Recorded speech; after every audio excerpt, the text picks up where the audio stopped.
Le بيت عاوز الصب تصبه، عاوز يتبني تبنيه.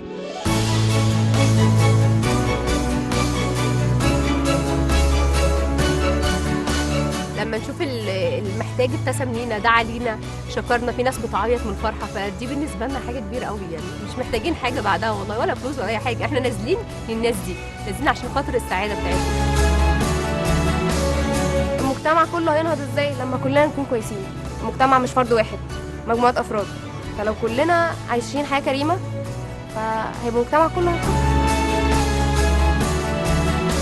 مصر دي إن شاء الله محفوظة ومحفوظة من زمان السنين.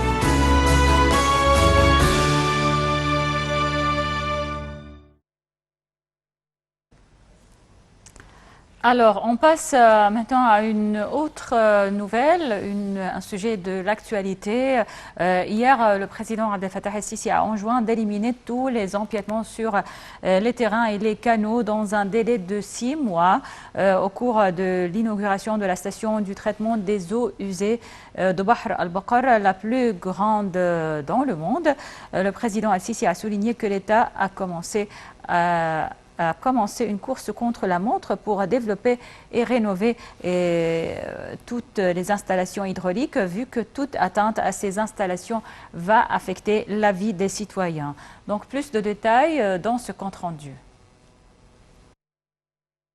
Le président Abdel Fattah el-Sisi a assisté hier à l'inauguration de la station d'épuration de Bahr al-Bakr, la plus grande du genre, avec des coûts d'environ 20 milliards de livres égyptiennes. La station, d'une capacité de production de 5,6 millions de mètres cubes d'eau par jour, contribuera à la remise en état de 400 000 fédons dans le cadre du projet national de développement du Sinaï, en plus de l'amélioration du système d'utilisation optimale des ressources en eau de l'État. Ont assisté à l'inauguration le Premier ministre Mostafa Madbouli, le commandant général des forces armées et ministre de la Défense et de la production militaire, Mohamed Zaki, et nombre de ministres et de hauts responsables. Le président Assisi a affirmé que l'État ne resterait pas les bras croisés face aux constructions illégales sur des terres agricoles, des canaux ou des ponts, et que les appareils de l'État, notamment le ministère de l'Intérieur, les gouvernements et l'armée, si nécessaire, élimineraient ces constructions établies en 30 ans d'ici 6 mois. L'arrêt de toute subvention du gouvernement figurera parmi les mesures qui seront prises contre les contrevenants, a dit le président lors de l'inauguration de la station d'épuration de Bahr al-Bakr.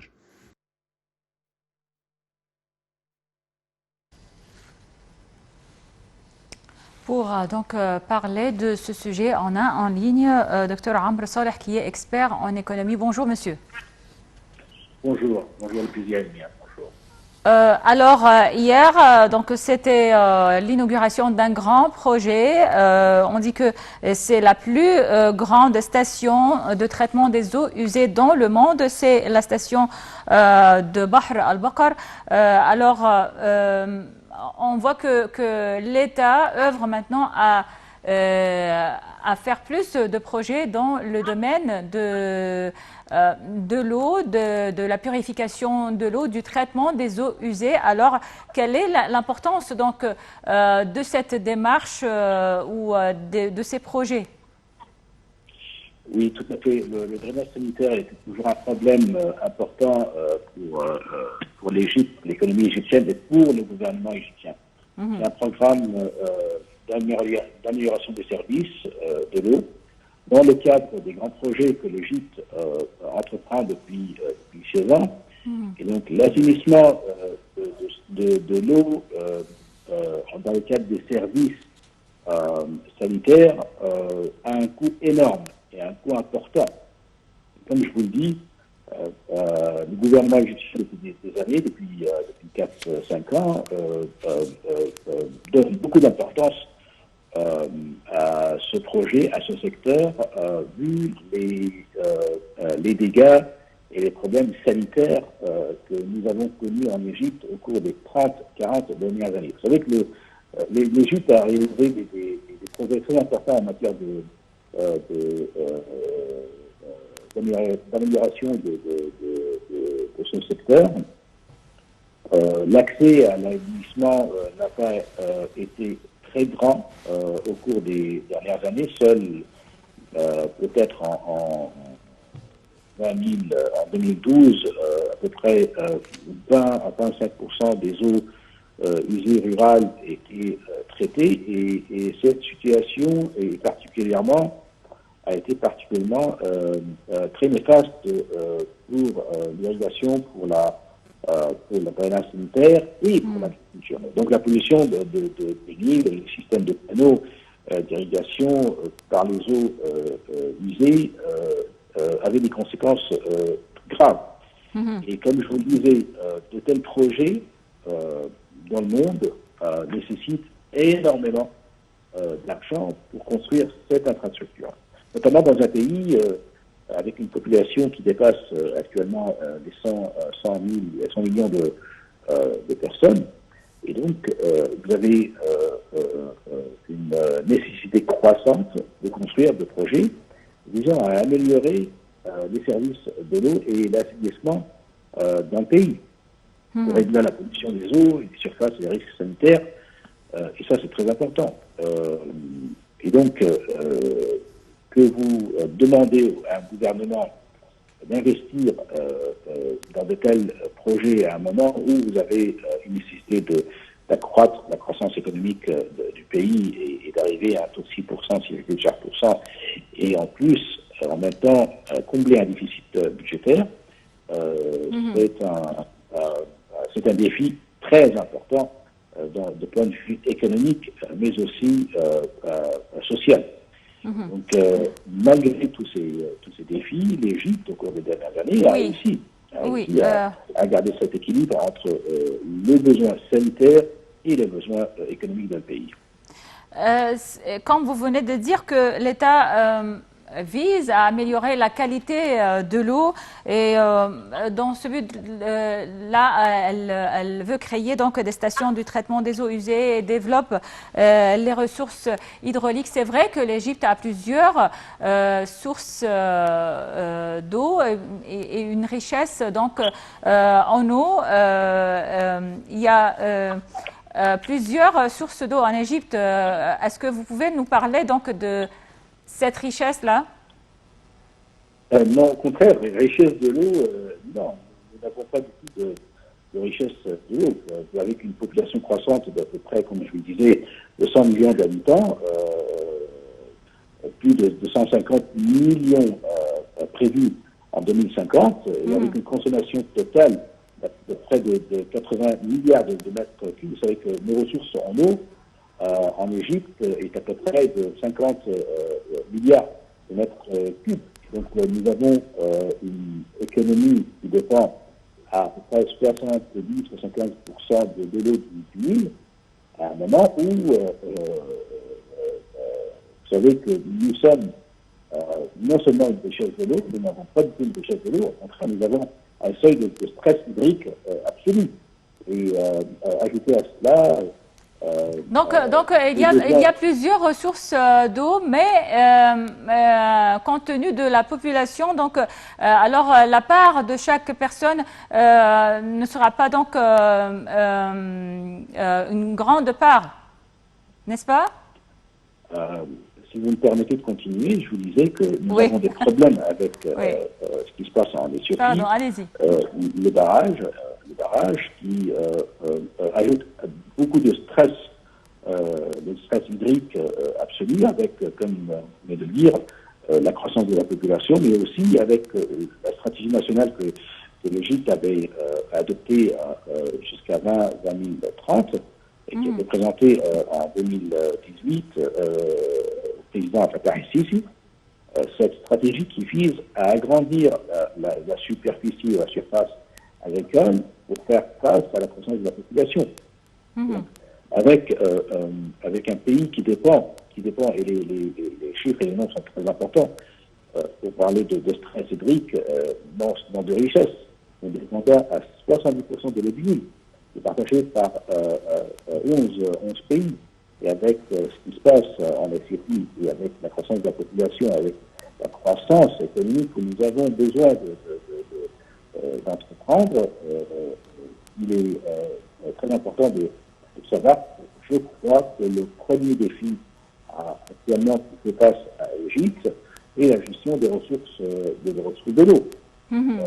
Avec les grands projets que nous sommes en train d'entreprendre en Égypte, nous avons vu ce qui se passe dans la région de l'Aramine, en Égypte, Galil, tous ces projets énormes qui visent à élargir la superficie de l'Égypte.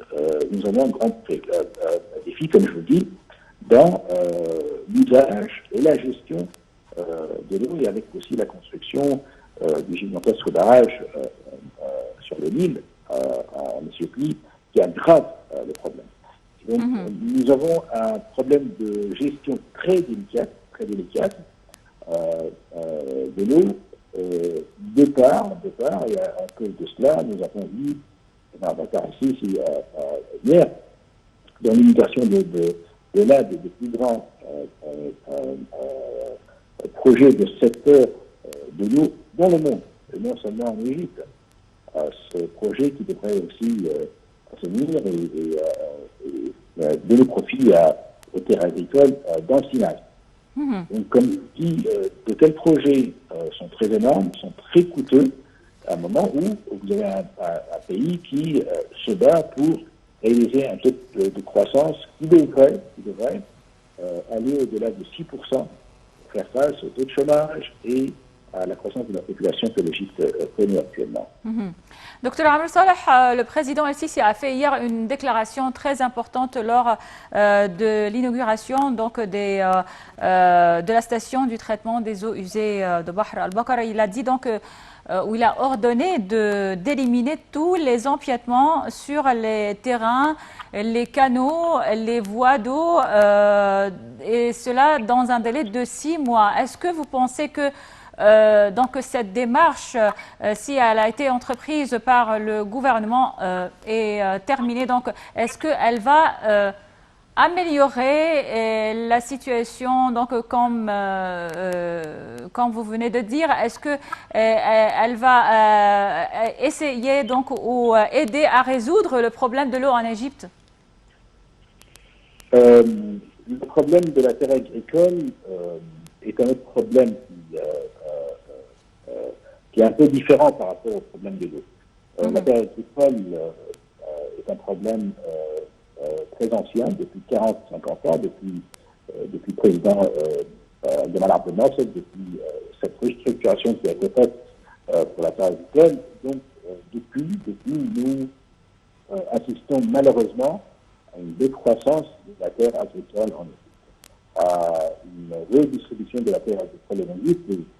Et depuis des années, ce problème s'aggrave. On avait dit à plusieurs reprises que si ce problème continue, cette dégradation de la terre agricole continue, l'Égypte et les Égyptiens ne trouveront pas sur leur table de quoi manger.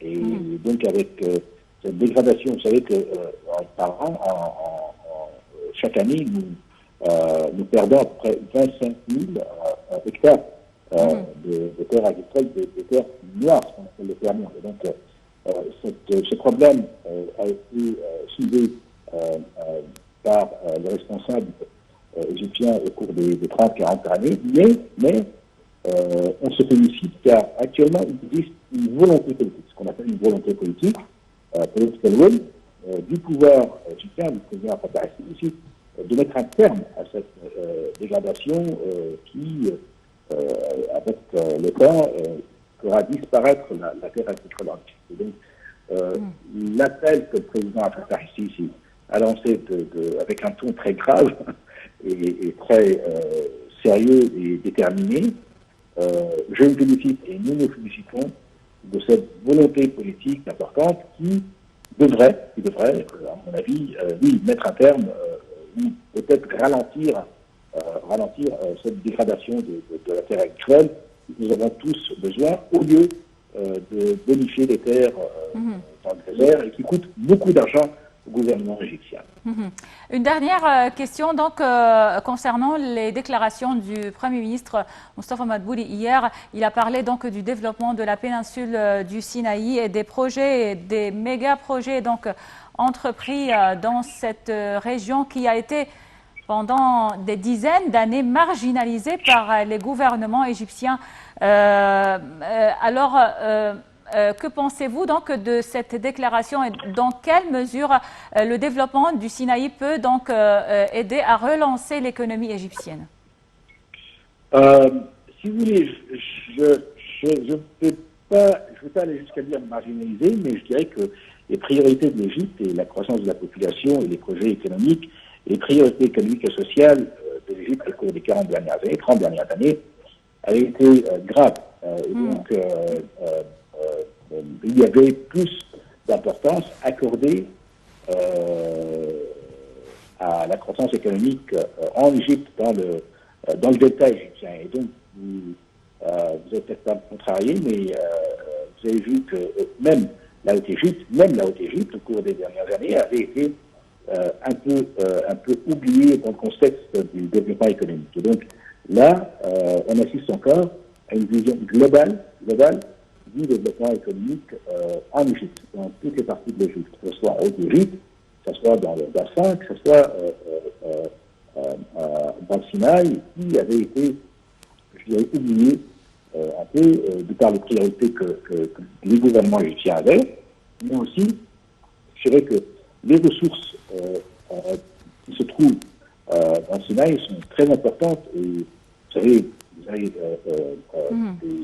des opportunités très importantes dans le développement du Sinaï. Et donc, si vous n'aviez pas ces opportunités, vous n'auriez pas assisté à une dépense comme le Premier ministre avait signalé avant-hier, la dépense d'une somme de 700 milliards de livres égyptiennes au cours des dernières 6 années pour le développement du Sinaï.